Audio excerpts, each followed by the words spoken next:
MLC Teenmar Mallanna Reddy సమాజం మీద చేసినటువంటి వ్యాఖ్యలను మేము తీవ్రంగా ఖండిస్తూ ఉన్నాం.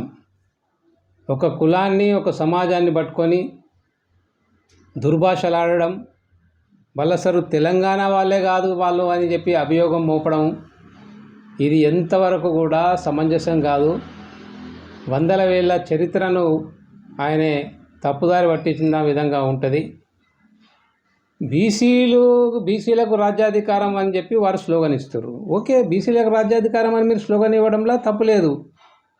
ఇప్పుడు ఉదాహరణకు నేను చెప్తా, బీసీల దాంట్లో కష్టపడ్డోళ్ళు చాలామంది ఎమ్మెల్యేలు అయ్యారు. రాజకీయ పార్టీలో ఉండాలి, రాజకీయంగా పనిచేయాలి. ఉదాహరణకు ఈటెల రాజేందర్ గారు, గంగుల కమలాకర్ గారు, పొన్నం ప్రభాకర్ గారు, బండి సంజయ్ గారు, ఆది శ్రీనివాస్ గారు, వీళ్ళందరూ కూడా చాలా చిన్న వయసు లోపల వీళ్ళందరూ ఎమ్మెల్యేలు ఎంపీలు అయ్యారు. ఎట్లా అయ్యారు? ఒక రాజకీయ పార్టీలో ఉండి ఆ రాజకీయ పార్టీ ఇచ్చేటువంటి ప్రోగ్రాంలా పనిచేయడం, కష్టపడి పనిచేస్తే వాళ్ళకి ఎమ్మెల్యే టికెట్లు వచ్చినాయి, ఎంపీ టికెట్లు వచ్చినాయి, ఎమ్మెల్యేలు అయ్యారు, ఎంపీలు అయ్యారు.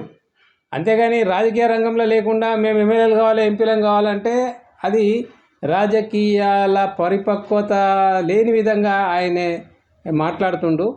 కాబట్టి ఇలాగ కులాల మధ్యలో అంటే రెచ్చగొట్టే విధంగా ఆయన మాట్లాడి దుర్భాషలాడడాన్ని మేము తీవ్రంగా ఖండిస్తున్నాం.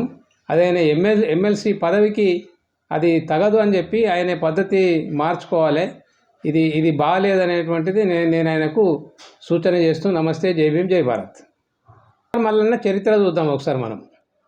ఆయన దగ్గర ఒకప్పుడు రూపాయి లేదు, కానీ ఇలా మనం కథనాలు చూస్తున్నాం. ఆయన ఏంటంటే 100 కోట్లకు ఎదిగిపోయింది. ఇవాళ మరి ఆయన వ్యాపారం చేసింది లేదు.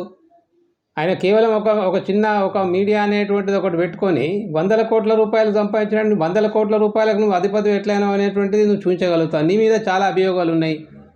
అది ఇంత అభియోగాలు ఉన్నటువంటి ఇప్పుడు నేను ఒకటి చెప్తా ఏంటంటే, ఆయన వల్ల బీసీ సమాజానికి బాగా నష్టం జరుగుతుంది. నిజంగా బీసీ సమాజంలో ఏదైనా నాయకత్వం వచ్చేది ఉంటే అట్లాంటి నాయకత్వానికి అడ్డుకట్టు వేసి బీసీలలో వచ్చేటువంటి నాయకులు గిట్లనే ఉంటారు అని చెప్పి ఆయన ఒక రాంగ్ సిగ్నల్ సమాజంలో పంపిండు. కాబట్టి బీసీలు కూడా ఆయన విషయంలో చాలా జాగ్రత్తగా ఉండాలని చెప్పి నేను రిక్వెస్ట్ చేస్తా ఉన్నా.